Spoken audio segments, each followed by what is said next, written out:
In its 30-year lifespan, parkour's history and progression has been captured through video. From the early parkour videos like David Bell's Speed Airman, to more recent additions like Fishboy and Dr. Eel, popular parkour videos get cemented in parkour's history as progressional pieces for the sport. They can help inspire individuals to get into parkour, or they can amp people up before they go training. With the weather being so bad outside at the moment, today I'm going to explore my top 10 parkour videos. These are the ones that inspire me to train and are usually the ones that I put on just before I go on a training session. Before we start, I just want to say that this is my personal list, but I'd love to hear your favourite parkour videos down in the comments below.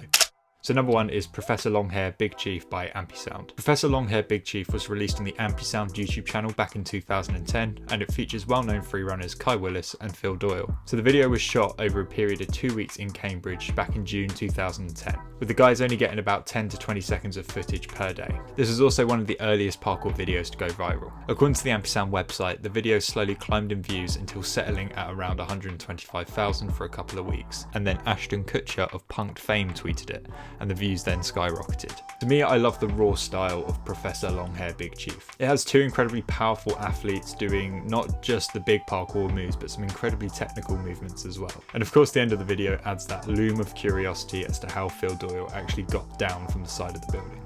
It was only 10 years later that Phil actually posted how he got down from the building, and that was taking the height drop. So number 2 is the video that originally got me into parkour, and that is Storm Freerun Volume 1.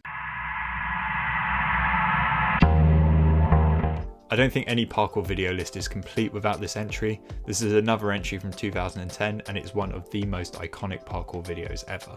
This film really changed the way parkour videos were shot and edited. This was one, if not the first parkour video that was shot and edited in such a high quality, glossy way. It really had a cinematic feel to it.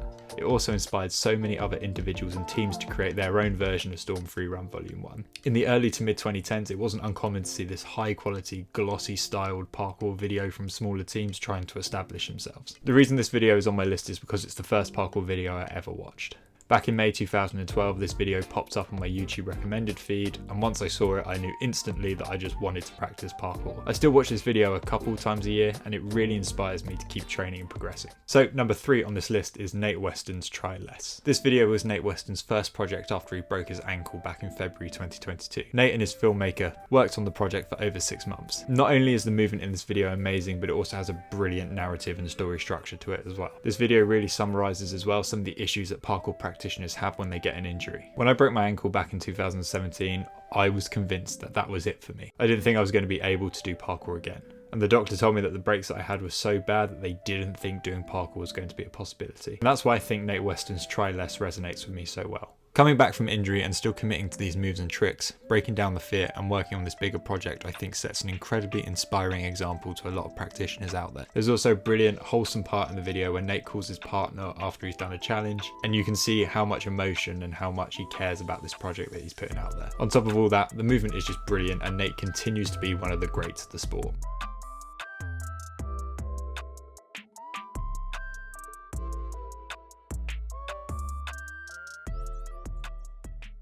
Number 4 follows a similar theme to Nate Weston's Try Less, and that video is Renee Scavington's Resilient. Renee is one of the owners of Origins Parkour, which is based in Vancouver, and if you're from the parkour world, you probably know of the Origins gym, as this is where SPL is hosted each year. This video was filmed over the span of 6 years, and it shows Renee's favourite style of parkour training, which is speed.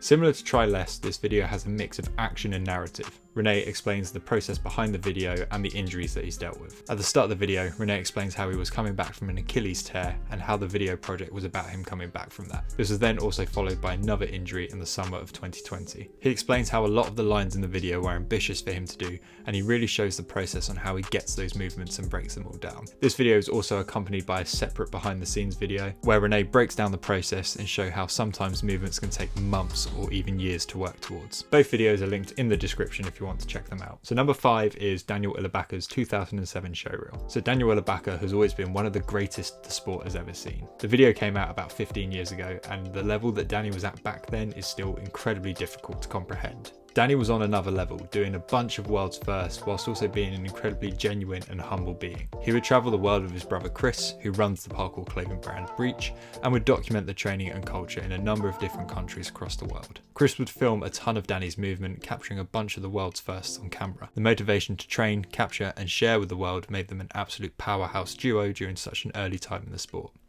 At this point, parkour had only been in the UK for about 5 years. The Channel 4 documentary Jump London aired in 2003, and that was the UK's first real exposure to parkour. Danny's 2007 showreel shows a lot of the work that he's done professionally. There's no denying that the movement is still incredible. My personal favourite clips are the Kong Gainer and the reverse cat leap in Cambridge. Although Danny doesn't train too often anymore, he still does appear in some videos from time to time. Just check out some of this movement from a video shot 4 years ago by Ampisound. If I ever want to get hyped to go up training, I'd definitely stick on a Daniel Abaka video just to get me in the mood to train. So number 6 is Capstone, the England project. Let's go. Right out the gate, Capstone came out with an absolute banger. Their first video project was a monumental video, and it also deserves a spot on this list, but the reason Capstone England takes it is because the spots are more familiar to me, especially the ones in Brighton, which are only a 40-minute drive down the road. This video has the authentic Capstone rawness combined with that heavy, explosive UK style of training. So this video features the likes of Travis Verkey, Ed Scott, Phil Doyle, Toby Seagar, and the standout star for the video, Yanis Shower. The creativity and explosiveness in this video is mind-blowing. I like to see Yanis's take on UK parkour spots. It's 16 minutes of raw, explosive parkour training. And when someone asks me for a parkour video to watch because they want to get into parkour or they want to see how parkour is practiced, this is the video that I recommend them. Capstone's releases are infrequent, but you can rely on them to always put out a banger. So number 7 is an entirely different video, and it's the 47-year-old freerunner by Flo. My name's Bo, I'm 47 and from London. Flo was a dedicated YouTube channel for parkour and freerunning. I'm not going to go too much into it because Jimmy the Giant has already made a brilliant video covering the whole. Number 8 is Speed Airman by David Bell. I think Speed Airman is one of the earliest parkour edits to exist, and it features the founder of parkour, David Bell, training around Paris, Ivry and Nice. Now, although I'm not a fan of the dramatic beginning of the video, this video inspires me, because even back in the 90s when this video was first filmed, the level that David was training at was amazing. This video also features the first documented footage of the manpower gap, which I would love to go back and try myself someday. David's got such a controlled and rapid approach to training, and everything looks cleanly executed. It's a brilliant video to inspire me to work on my fundamentals and again, really push my training.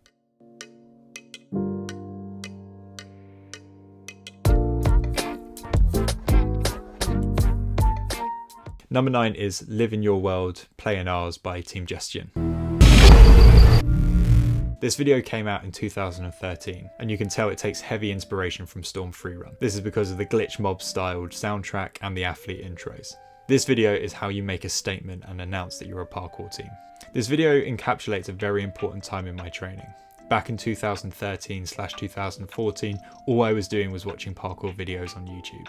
And this video really stood out to me. This video is beautifully shot, and the movement at the time really blew my mind. Team Gestion went on to make a number of different videos, but unfortunately about 7 or 8 years ago they just stopped uploading to their channel entirely. I don't know much about what Team Gestion is doing today, or where each of the members are, but I can only assume they've moved on from parkour training. However, their videos will always stand out to me. They came out at such an important time in my training, and they will stick in my head for years to come. It was one of the first videos that ever inspired me to start filming my own videos. Finally, number 10 is another showreel, and it's Tim Sheave's 2014 showreel. Hey, turn everything up a little bit in the headphones for me, bro. I don't know if putting showreels on this list count, as it is just a compilation for professional work. But again, like Team Gestion's video, Tim Sheave's 2014 showreel massively inspired me. From 2009 up until about 2015, Tim was an absolute icon in the parkour scene, and he was one of the first real celebrities to come out of parkour. Tim at the time was also fronting Flow, which was the YouTube channel that made that documentary on Bo, the 47-year-old freerunner. I looked up to Tim massively.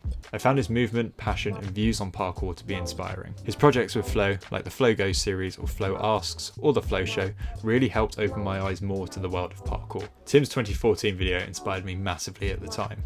I was walking around in bandanas and drinking Vita Coco and just trying to push myself as much as I could. The showreel really just scratches the surface as Tim's time as one of the most iconic freerunners in the world. And occasionally I think of sections of this showreel and it just massively inspires me. Although there's not massive amounts of parkour training in it, it still is an inspiring video to see what could actually come from parkour.